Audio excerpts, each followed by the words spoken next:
Hey everyone, I'm Abhishek Gaurav from IIT BHU। तो continue करते हैं इलेक्ट्रोस्टैट्स के टॉपिक को। तो अभी हम लोग देखते हैं मीडियम का इफेक्ट क्या होगा नेट फोर्स के कैलकुलेशन में। यानी पहले हम लोग देख चुके हैं अगर वैक्यूम हो तो उस केस में कूलम्स लॉ डायरेक्टली एप्लीकेबल होगा। कूलम्स लॉ का यूज़ करके हम लोग डायरेक्टली फोर्स कैलकुलेट कर सकते हैं। लेकिन जब अगर मीडियम इंट्रोड्यूस करें, दोनों चार्जेस के बीच में अगर कोई ना कोई मीडियम हो, तो उस केस में नेट फोर्स क्या होगा ये हम देखने वाले हैं। तो फर्स्ट जो है हमारे पास, अगर वैक्यूम में रखा हुआ है, वैक्यूम में रखा है प्लस Q1 चार्ज और दूसरा चार्ज अपने पास है प्लस Q2 चार्ज। इन दोनों के बीच का डिस्टेंस समथिंग R। अब इन दोनों के बीच का जो, चूंकि दोनों ही पॉजिटिव चार्ज है यानी लाइक चार्जेस हैं, तो इस केस में लाइक चार्जेस के केस में रिपल्सन होगा यानी इन दोनों को एक लाइन से ज्वाइन करते हैं। तो इस Q2 के कारण इस Q1 पे जो फोर्स होगा वो something force on 1 due to 2 कुछ इस डायरेक्शन में होगा। उसी तरह इस Q2 पे इस Q1 के कारण जो फोर्स होगा वो कुछ इस डायरेक्शन में होगा, फोर्स ऑन 2 ड्यू टू 1। ये अपना दो फोर्स हो चुका। और ये जो फोर्स का मैग्नीट्यूड होगा, फोर्स ऑन 2 ड्यू टू 1 का मैग्नीट्यूड बराबर होगा फोर्स ऑन 1 ड्यू टू 2 अगर वैक्यूम में है तो, जो कि बराबर होगा K Q1 Q2 over R square के। अब इस K को हम लोग फर्दर ओपन कर सकते हैं, मतलब K का वैल्यू 1/4 पाई एप्सिलॉन नॉट होता है into Q1 Q2 over R square. जहाँ पे ये एप्सिलॉन नॉट था वो इलेक्ट्रिक परमिटिविटी था, जो मतलब पढ़ चुके हैं इसके बारे में। अब देखते हैं कि जब मीडियम इंट्रोड्यूस करते हैं, तो ये तो कूलम्स लॉ से हम लोग डायरेक्टली ही फोर्स कैलकुलेट कर सकते हैं। बट अब अगर हम यहाँ पे मीडियम इंट्रोड्यूस कर रहे हैं, मीडियम इंट्रोड्यूस करने का दो केस हो सकता है हमारे पास। फर्स्ट केस होगा कि मीडियम जो फाइनाइट हो और सेकेंड केस इनफाइनाइट हो। तो अभी ये जो टॉपिक है, मतलब इस टॉपिक में हम लोग सबसे पहले तो देख चुके हैं कि अगर वैक्यूम हो तो उस केस में नेट फोर्स इस कूलम्स लॉ से हम लोग डायरेक्टली फाइंड आउट कर सकते हैं। बट अगर मीडियम इंट्रोड्यूस कर रहे हैं यानी कुछ ना कुछ मीडियम इन दोनों के बीच में आ जा रहा है, तो उस केस में करेंगे क्या। उस केस में भी दो केसेस बनते हैं, फर्स्ट फाइनाइट मीडियम और सेकेंड इनफाइनाइट मीडियम। तो अब फर्स्ट फाइनाइट मीडियम के केस में देखते हैं होगा क्या। तो फाइनाइट मीडियम के केस में अगर देखें तो ये हो गया अपना प्लस Q1 चार्ज और ये हो गया अपना प्लस Q2 चार्ज। सेपरेशन यही दोनों के बीच का R हो गया, और इन दोनों के बीच में कुछ मीडियम इंट्रोड्यूस कर देते हैं। ये कोई ना कोई मतलब कुछ मीडियम है यहाँ पे जो मतलब इन दोनों के बीच में यहाँ पे है। तो अब अगर इस Q1 पे या इस Q2 पे इस Q1 के कारण नेट फोर्स अगर कैलकुलेट करना चाहें हम, तो होगा क्या। एक तो इस Q1, ये जो Q1 इस Q2 पे फोर्स लगा रहा होगा, कूलम्स फोर्स या इलेक्ट्रोस्टैटिक फोर्स जो लगा रहा होगा, वो होगा इन दोनों को जो लाइन से ज्वाइन करते हैं, जिस लाइन से, उसके अलॉन्ग ही कुछ इस डायरेक्शन में फोर्स लगा रहा होगा, फोर्स ऑन 2 ड्यू टू 1 कुछ इधर फोर्स लगा रहा होगा। बट अब यहाँ पे चूंकि मीडियम भी आ चुका है, तो मीडियम में अब होगा क्या, यहाँ पे मीडियम में पोलराइजेशन होगा इन दोनों चार्जेस के कारण। ये चार्ज जो है वो मतलब निगेटिव चार्ज को अपनी ओर अट्रैक्ट करेंगे और पॉजिटिव को मतलब रिपेल करेंगे कुछ इस तरह से अगर देखें तो निगेटिव को जब अट्रैक्ट करेंगे तो मतलब यहाँ पे कुछ ना कुछ यहाँ पे पोलराइजेशन हो जाएगा। अब इस पोलराइजेशन के कारण इस मीडियम का भी इफेक्ट तो यहाँ पे होगा। तो मीडियम समथिंग अपनी तरफ कुछ इस डायरेक्शन में फोर्स लगा रहा होगा, फोर्स ड्यू टू मीडियम अगर यहाँ पे देखें तो मतलब होगा पोलराइजेशन कुछ इसी तरह से। पॉजिटिव चार्ज है तो निगेटिव चार्ज इसके ज़्यादा करीब मतलब हो जाएंगे। जैसे अगर यहाँ पे देखिए अपना अगर पॉजिटिव चार्ज होता है प्लस Q चार्ज, और अगर समथिंग यहाँ पे कुछ भी कोई सा भी चार्ज रखा हो, तो इसमें होगा क्या, ये चूंकि पॉजिटिव चार्ज है तो यहाँ इसमें जो भी फ्री इलेक्ट्रॉन्स मौजूद होंगे इस वाले मतलब पार्टिकल या मीडियम या ऑब्जेक्ट कुछ भी हो, मतलब कोई सा भी केस अगर देखें, तो फ्री इलेक्ट्रॉन्स जो भी मौजूद होंगे वो इसकी ओर अट्रैक्ट होंगे, और अट्रैक्शन के कारण इसमें पोलराइजेशन होगा कुछ इस तरह से। पोलराइजेशन का मतलब हुआ कि निगेटिव चार्ज इधर सेपरेट हो जाएंगे, पॉजिटिव चार्ज इधर हो जाएंगे। यानी ये जो मीडियम फाइनली अगर देखें तो कुछ इस तरह से मीडियम हो जाएगा, इधर निगेटिव चार्ज और इधर पॉजिटिव चार्ज। निगेटिव और पॉजिटिव चार्ज कुछ इस तरह से सेपरेट हो जाएंगे, और निगेटिव पॉजिटिव चार्ज सेपरेट होने के कारण ये निगेटिव चार्ज वाला पोर्शन है, पॉजिटिव चार्ज वाला पोर्शन, पॉजिटिव चार्ज वाला पोर्शन कुछ इस डायरेक्शन में फोर्स लगाएगा, repulsive force, but negative charge वाला समथिंग इस डायरेक्शन में फोर्स लगाएगा। बट यहाँ पे डोमिनेंट अगर देखें तो डोमिनेंट निगेटिव चार्ज वाला ही होगा। क्यों? क्योंकि इसका डिस्टेंस जो यहाँ पे है वो R1 जो है वो इसका डिस्टेंस इसके कंपेरिजन में कम होगा, जिसके कारण यहाँ पे नेट फोर्स इस निगेटिव चार्ज के कारण ज़्यादा होने वाला है, और उस कारण ये जो फोर्स का डायरेक्शन होगा समथिंग इसी डायरेक्शन में कुछ ना कुछ होगा। मे भी इस डायरेक्शन में ना हो, इधर भी हो सकता है कुछ, मतलब इसके अपोजिट डायरेक्शन में ही होने वाला है। बात ये है, मतलब कहने का मतलब ये है, सेंस अगर समझे तो कुछ इसके अपोजिट डायरेक्शन में ही होने वाला है। तो अब अगर देखें यहाँ पे, तो नेट फोर्स ऑन 2 अगर कैलकुलेट करना चाहें, net force on 2 is equals to force on 2 due to 1, यानी ये जो Q1 चार्ज इस Q2 चार्ज पे जो फोर्स लगा रहा है इलेक्ट्रोस्टैटिक फोर्स, वो प्लस फोर्स ड्यू टू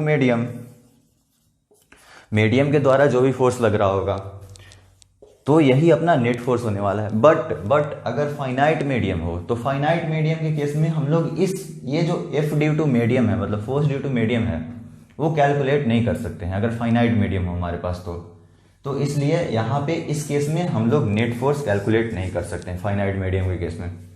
तो हुआ क्या, समझते हैं एक बार। हमारे पास अभी 3 केसेस, मतलब सबसे पहले तो वैक्यूम में रखा है। वैक्यूम में अगर रखा है तो उस केस में तो इलेक्ट्रोस्टैटिक फोर्स कूलम्ब्स लॉ से ही कैलकुलेट कर लेंगे, बस ये चार्ज ही दोनों आपस में फोर्स लगा रहे होंगे, बाकी तो कुछ है नहीं। फिर दूसरा मीडियम इंट्रोड्यूस किए, मीडियम इंट्रोड्यूस करने के बाद भी 2 केस आ रहा है, एक फाइनाइट मीडियम और दूसरा इनफाइनाइट मीडियम। फाइनाइट मीडियम में होगा क्या, इस केस में हम लोग फाइनाइट मीडियम के केस में नेट फोर्स कैलकुलेट कर नहीं सकते हैं। क्यों? क्योंकि फाइनाइट मीडियम के द्वारा जो नेट फोर्स लग रहा होगा, मतलब F ड्यू टू मीडियम जो भी होगा, वो हम लोग कैलकुलेट कर नहीं पाएंगे, इसलिए अल्टीमेटली हम लोग F नेट कैलकुलेट नहीं कर पाएंगे। जबकि ये हम लोग कैलकुलेट कर सकते हैं, मतलब ये तो वही होगा कूलम्ब्स लॉ से जो भी होगा, force on 2 due to 1 K Q1 Q2 over R square के बराबर। तो आप इस केस में कैलकुलेट कर नहीं सकते हैं। दूसरा देखते हैं जब मीडियम इनफाइनाइट हो, तो फर्स्ट फाइनाइट मीडियम हो गया अपने पास, सेकंड अगर देखें तो इनफाइनाइट मीडियम। तो इनफाइनाइट मीडियम के केस में हम लोग नेट फोर्स कैलकुलेट कर सकते हैं। अब इनफाइनाइट मीडियम के केस में होगा क्या, वो देखते हैं। तो जैसे ये Q1 चार्ज है, Q2 चार्ज है, यहाँ पे फोर्स ऑन 1 ड्यू टू 2 या फोर्स ऑन 2 ड्यू टू 1, ये तो कूलम्ब्स लॉ से आ ही गया है। बट अगर नेट फोर्स देखें तो अगर मीडियम इंट्रोड्यूस कर दिए यहाँ पे, मतलब समथिंग मीडियम कुछ ना कुछ यहाँ पे इंट्रोड्यूस किए हैं, मतलब और ये इनफाइनाइट मीडियम है, मतलब दूर तक फैला हुआ है, ऐसा नहीं कि कुछ फाइनाइट है, मतलब बहुत ही इनफाइनाइट, मतलब बड़ा समझ सकते हो उसको आप। तो अगर इनफाइनाइट मीडियम यहाँ पे इंट्रोड्यूस करते हैं, तो जो मीडियम के कारण कुछ फोर्स होगा इस डायरेक्शन में होगा, या फिर इस डायरेक्शन में होगा, या फिर कुछ इसी डायरेक्शन में, कुछ भी डायरेक्शन में हो, बट इसके अपोजिट लगने वाला है, मतलब इसका जो कूलम्ब्स लॉ के थ्रू जो नेट फोर्स होगा उसको अपोज ही करने वाला है मीडियम का फोर्स जो भी होगा। तो अब अगर इस केस में देखें, F net on 2 is equals to force on 2 due to 1 plus force due to medium.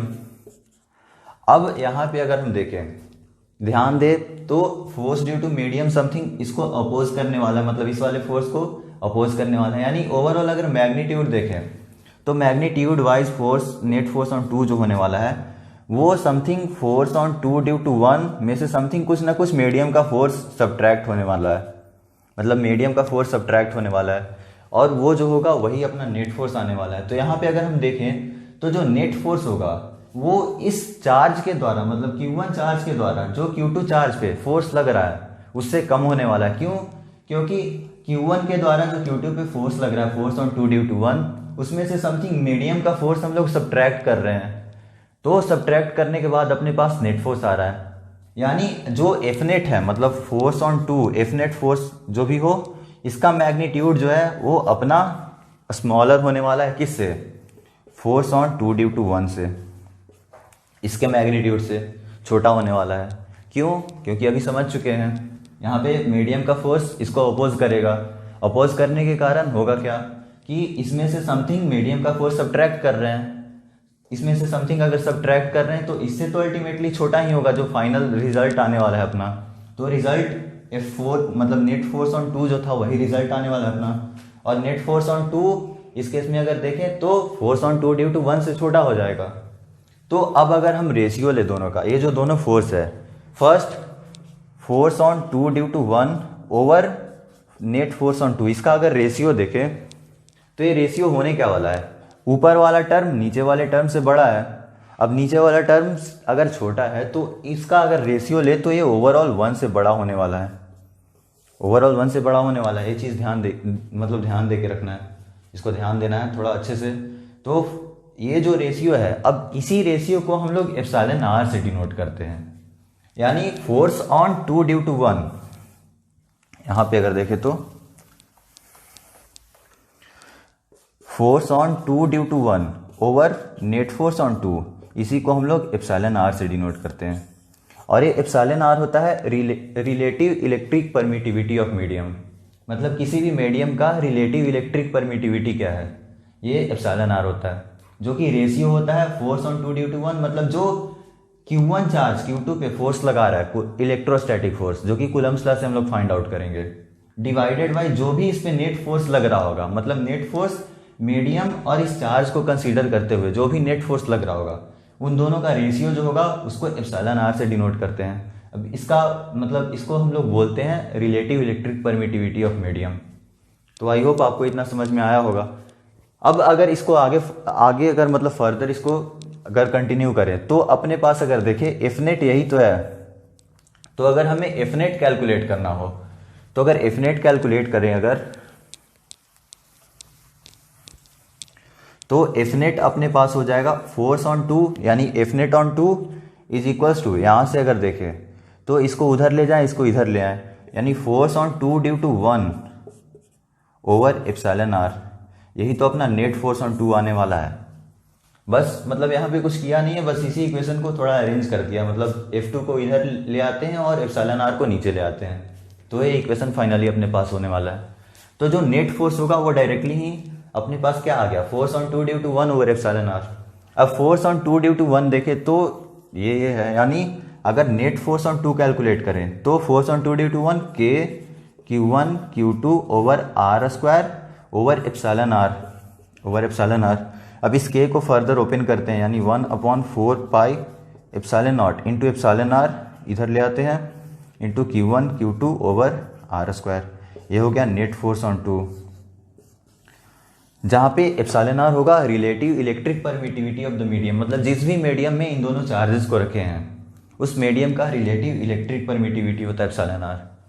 तो आई होप आपको इतना समझ में आ चुका होगा। यहाँ पे मतलब करना कुछ नहीं, बस नेट फोर्स कैलकुलेट कर रहे हैं relative electric permittivity of medium का यूज करके। तो अपना नेट फोर्स आ चुका है यहाँ पे 1/4 pi epsilon naught epsilon are Q1 Q2 over are square. अब इस एप्सिलॉन नॉट या एप्सिलॉन आर जो भी हो गया, एप्सिलॉन आर को हम लोग यहाँ पे बोलते क्या, वो लिख देता हूं मैं।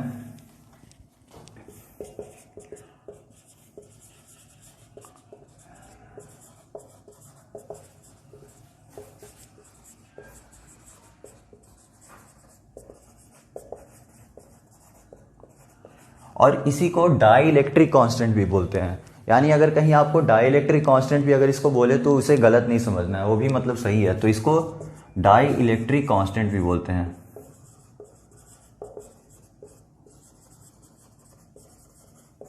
जिसको K से भी रिप्रेजेंट किया जाता है।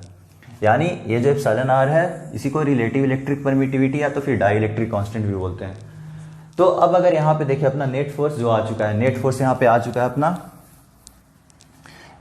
Net force on 2 is equals to 1/4 pi epsilon naught epsilon are into Q1 Q2 over are square.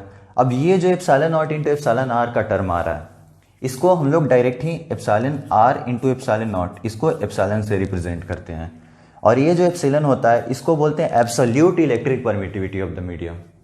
मतलब अगर इस एप्सिलॉन नॉट से एप्सिलॉन आर को, मतलब एप्सिलॉन नॉट से अगर relative electric permittivity of medium से मल्टीप्लाई करते हैं तो जो अपना आएगा वो absolute electric permittivity of the medium आ जाएगा।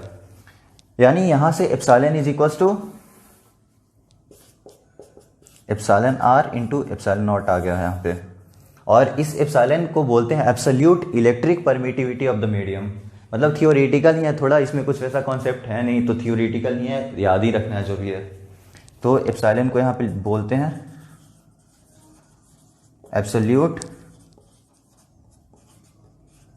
Electric permittivity of medium. तो ये हो गया अपना epsilon are into epsilon naught. तो डायरेक्टली ही अगर फोर्स कैलकुलेट करना हो नेट फोर्स, तो अगर absolute electric permittivity of medium दिया हो तो उस केस में हम लोग कैलकुलेट करेंगे F net on two is equals to 1/4 pi epsilon into Q1 Q2 over are square, जब हमारे पास absolute electric permittivity of medium दिया हो तब। बट जब हमारे पास relative electric permittivity of the medium दिया हो तो उस केस में जो फोर्स होगा, force is equal to 1/4 pi epsilon naught into epsilon are Q1 Q2 over are square. इस एप्सिलॉन नॉट का वैल्यू तो आपको पता ही है, 8.85 इंटू 10⁻⁻12 SI यूनिट जो भी इसका हो। तो इसका वैल्यू मतलब यहाँ पे रख देंगे और डायरेक्टली हम लोग यहाँ से फाइंड आउट कर पाएंगे। तो इसमें ज़्यादा कुछ है नहीं, बस इतना ही था। और कुछ कुछ स्टैंडर्ड वैल्यू है जो हमें याद रखना है, तो वो याद रखने के लिए मतलब कर लेते हैं। जैसे एप्सिलॉन आर जो रिलेटिव इलेक्ट्रिक परमिटिविटी है वो इंसुलेटर के केस में कम होता है और कंडक्टर के केस में ज़्यादा होता है। तो अगर हम मेटल को अप्रोच करें तो अगर मेटल के केस में देखें तो ये जो एप्सिलॉन आर है यानी रिलेटिव इलेक्ट्रिक परमिटिविटी है वो इन्फिनिटी को मतलब इनफाइनाइट हो जाता है उस केस में, मेटल के केस में। और जो भी इंसुलेटर हो इंसुलेटर के केस में कम ही रहता है। तो कुछ एग्जाम्पल वगैरह है वो देख लेते हैं, इसको नोट कर लीजिए आप एक बार।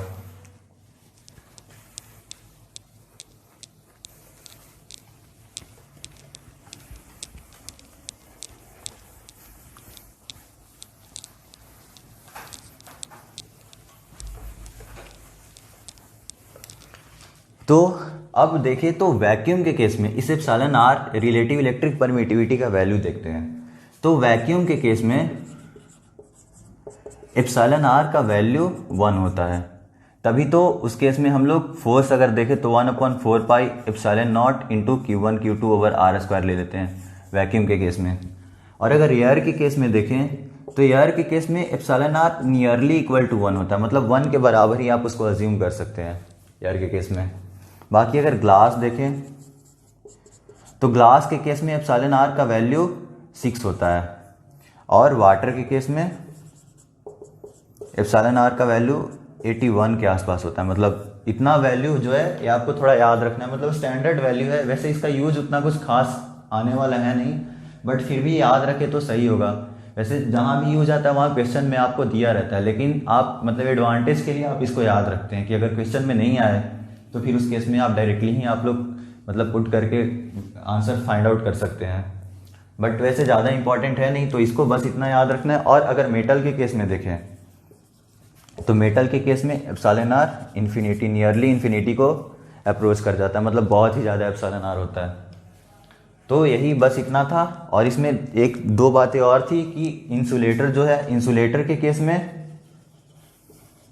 कम होगा, मतलब lesser value of epsilon r होगा, यानी लिख सकते हैं in case of insulator lesser value of epsilon r. और अगर कंडक्टर के केस में देखें तो इसमें higher value of epsilon r, मतलब एप्सिलॉन आर का वैल्यू और ज़्यादा हो जाता है इस केस में। मतलब जैसे जैसे इंसुलेटर से कंडक्टर की ओर मूव करते हैं वैसे वैसे एप्सिलॉन आर का वैल्यू इंक्रीज होते जाता है। तो इस केस में हायर ऑफ एप्सिलॉन आर। बस इतना कुछ बातें थी, मतलब यही बातें जो हैं वो याद रखनी है। तो एक बार फिर से रिवाइज कर लेते हैं क्या क्या। सबसे पहले हम लोग देखें तो अगर मीडियम जो है मतलब वैक्यूम में अगर हम रखते हैं दो टेस्ट चार्ज को, या टेस्ट चार्ज या कोई भी चार्ज हो, दो चार्ज को अगर हम वैक्यूम में रखे हैं तो उस केस में सिर्फ इलेक्ट्रोस्टैटिक फोर्स उन दोनों चार्जेस में अप्लाई हो रहा होगा, लग रहा होगा, जो कि इलेक्ट्रोस्टैटिक फोर्स ऑफ इंटरेक्शन होगा। तो वो होगा कूलम्ब्स लॉ से हम लोग फाइंड आउट करेंगे 1/4 pi epsilon not Q1 Q2 और आर स्क्वायर से। नेक्स्ट केस था कि अगर हम मीडियम इंट्रोड्यूस करते हैं, तो मीडियम के केस में भी दो केस आ रहा था। फर्स्ट केस था कि मीडियम अगर फाइनाइट हो, फाइनाइट मीडियम के केस में हम लोग नेट फोर्स फाइंड आउट नहीं कर सकते हैं। बट अगर इनफाइनाइट मीडियम हो तो उस केस में नेट फोर्स जो होगा वो जो दोनों चार्ज आपस में फोर्स अप्लाई कर रहे होंगे उससे कम ही होगा कुछ ना कुछ। तो इन दोनों का जो रेशियो था उसको एप्सिलॉन आर से डिनोट किए थे, जिसको relative electric permittivity of medium हम लोग समझे थे, मतलब वो होगा उस टर्म, मतलब उसको नाम दिया गया था उसका एप्सिलॉन आर का। फिर फर्दर वहां से हम लोग नेट फोर्स कैलकुलेट किए। नेट फोर्स आ गया था अपना 1/4 pi epsilon naught epsilon are into Q1 Q2 over are square के बराबर। इसी epsilon naught into epsilon r का वैल्यू एप्सिलॉन आया था, जिसको हम लोग एब्सोल्यूट इलेक्ट्रिक परमिटिविटी भी बोलते हैं मीडियम का। तो हो गया। फिर समथिंग कुछ इनका वैल्यूज़ वगैरह देख चुके हैं, तो बस इतना ही था। आई होप आपको समझ में आया होगा। मैं इस पूरे मतलब जो भी सारा वीडियो है उस प्लेलिस्ट का लिंक डिस्क्रिप्शन में दे दूंगा, तो आप वहाँ से बाकी के भी वीडियोस देख सकते हैं। Thanks for watching.